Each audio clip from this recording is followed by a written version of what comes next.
భయం మీ ముందుంటే ధైర్యం ఎలా చూపించాలి?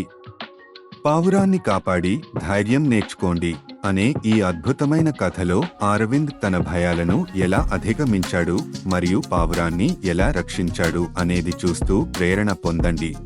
సుందరమైన గ్రామమైన కొండవీటి దగ్గర అరవింద్ అనే పిల్లవాడు ఉండేవాడు.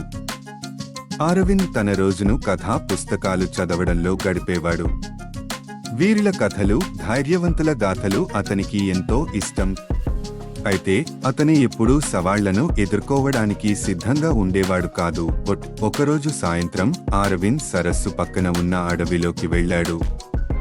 ఒక పెద్ద చెట్టు కింద కూర్చుని విశ్రాంతి తీసుకుంటుండగా అతనికి ఒక వెచ్చని కూకు శబ్దం వినిపించింది. శబ్దం ఎక్కడి నుంచి వస్తోందో తెలుసుకోవాలనే ఉత్సుకతతో అరవింద్ ఆ దిశగా నడిచాడు. చూస్తే ఒక తెల్లని పావురం ముళ్ల పొదలో చిక్కుకుని గట్టిగా కొట్టుకుంటోంది. దాని రెక్కలు ముళ్లలో చిక్కుకున్నాయి. దాని రెక్కలు ముళ్లలోకి చుట్టుకుపోయి ఉన్నాయి. అరవింద్ దాని వైపు చూసి చింతించాడు. నేను దానిని కాపాడగలనా? పొదలో ముళ్ళు నన్ను గాయపరుస్తాయి, లేదా పావురం భయంతో నన్ను గాటేస్తుందేమో అని ఆలోచించాడు. అయితే అతనికి తన తండ్రి చెప్పిన మాటలు గుర్తొచ్చాయి. ధైర్యం అంటే భయం లేనట్టు నటించడం కాదు, భయంతో కూడినప్పటికీ సరైన దాన్ని చేయడం.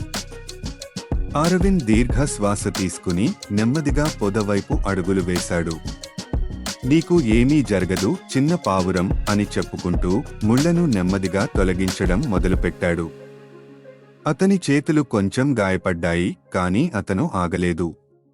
కొన్ని క్షణాల తర్వాత పావురం పూర్తిగా బయటపడింది. పావురం అరవింద్ మోచేతిపై కూర్చుంది.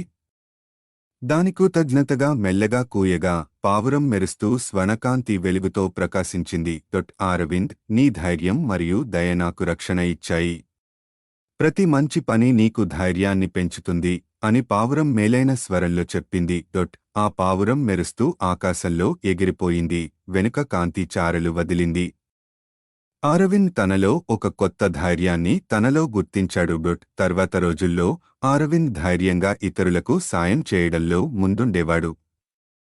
అతను తన గ్రామంలో అందరికీ ఒక ఉదాహరణగా నిలిచాడు.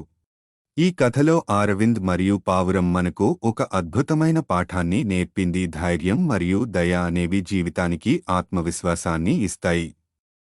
భయాన్ని అధిగమించి చిన్న చర్యల ద్వారా మనం గొప్ప వ్యక్తులుగా ఎదగగలము.